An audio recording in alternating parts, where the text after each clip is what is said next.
এতিয়া ক'ব লাগিব যে এটা যুগৰ ইতিমধ্যে অৱসান ঘটিছে, যিহেতু হাৰ্টথ্ৰব জুবিন গাৰ্গৰ মৃত্যুৰে আজি সমগ্ৰ দেশত যি অশ্ৰু বন্যা ইতিমধ্যে বোৱা পৰিলক্ষিত হৈছে। আমাৰ কণ্ঠ ৰুদ্ধ হৈছে যে যিহেতু জুবিন গাৰ্গৰ মৃত্যুৰ সম্পৰ্কে আমি কি বাতৰি প্ৰচাৰ কৰিম।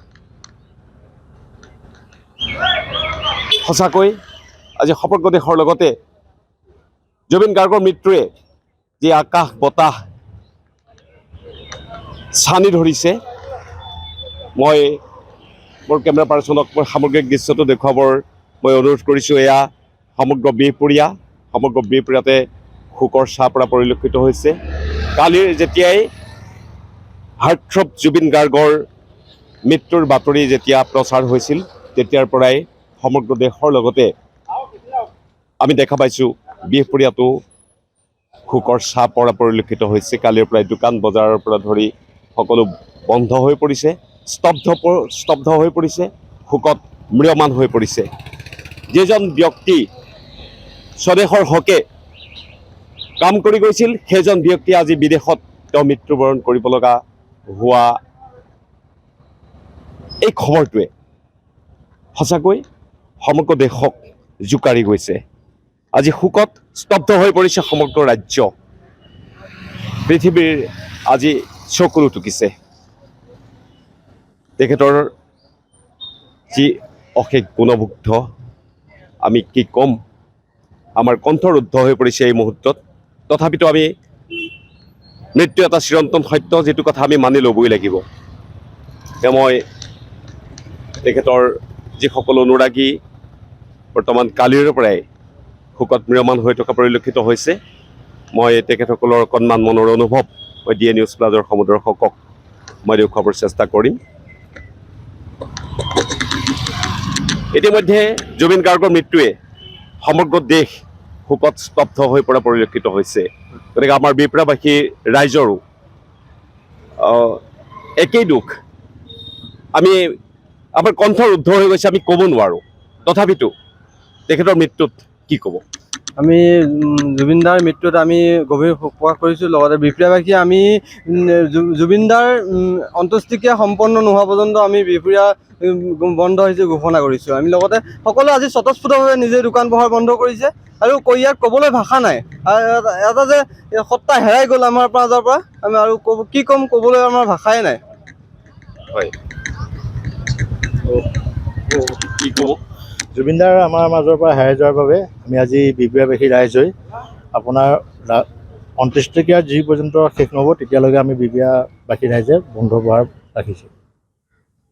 হয়, তেখেতসকলে জনাইছে যে জুবিনদাৰ অন্ত্যেষ্টিক্ৰিয়া নোহোৱা পৰ্যন্ত স্বতঃস্ফূৰ্তভাৱে এই যে দোকান বজাৰ সকলো বন্ধ হৈ পৰিছে আৰু এইটো অন্ত্যেষ্টিক্ৰিয়া নোহোৱা পৰ্যন্ত তেখেতসকলে বন্ধ ৰাখিব।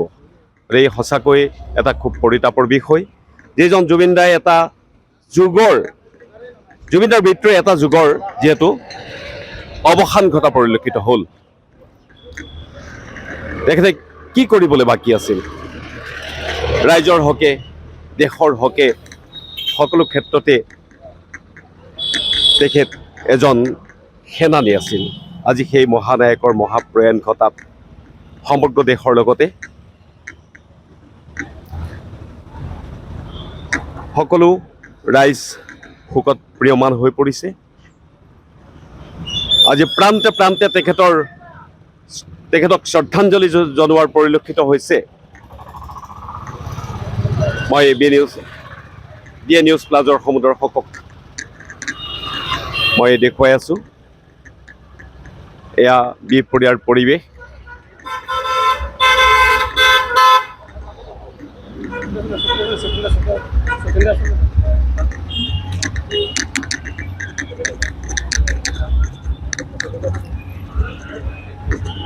আমি দেখা পাইছোঁ বিহপুৰীয়া পৌৰসভাৰ এজন কৰ্মচাৰী, তেখেতৰ পৰা অকণমান আমি মনৰ অনুভৱটো জানিবৰ চেষ্টা কৰিম।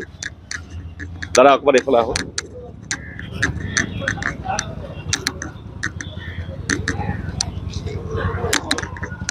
যিহেতু জুবিন গাৰ্গৰ মৃত্যুৰে সমগ্ৰ দেশতে শোকস্তব্ধ কৰি তুলিছে, হয়, কি ক'ব?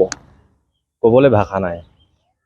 ভূপেন হাজৰিকাৰ পিছত অসমতে হওক ভাৰততে হওক বা বিশ্বত অসমক প্ৰতিষ্ঠা কৰা শিল্পী হিচাপে এজন মানে সাংস্কৃতিক কৰ্মী হিচাপে তেখেতৰ অৱদান আমি স্বীকাৰ কৰিবই লাগিব আৰু অসমীয়া জাতিৰ কাৰণে তেখেতৰ এই বিদেশ একেবাৰে এটা অপূৰণীয় ক্ষতি বুলি মই ভাবোঁ কাৰণ তেখেতে ভূপেন হাজৰিকাৰ পিছত আৰু তেখেতৰ এটা আমি ভাল পাওঁ কি তেখেত স্পষ্টবাদী আছিলে তেখেতে কোনো কথা পিছফালৰ পৰা কোৱা নাছিলে তেখেতে সদায় সন্মুখত থাকি অসমীয়া জাতিক নেতৃত্ব দিছিলে বুলি আমি ভাবোঁ গতিকে আমাৰ অসমৰ কাৰণেই এটা বৃহৎ ক্ষতি আৰু মই ভাবিছোঁ যে অসমৰ কাৰণেই নহয় তেখেতে বিভিন্ন ভাষাত যিখিনি তেখেতৰ সৃষ্টি কৰি গ'ল সেই সৃষ্টি সকলোৱে আজি স্বীকাৰ কৰিছে আৰু এইটো যিমান দিনলৈকে অসমীয়া জাতি থাকিব সিমান দিনলৈকে তেখেতৰ এই অৱদানক নিশ্চয় স্বীকাৰ্য কৰিব হয় অৱশ্যে সেইটোৱে সত্য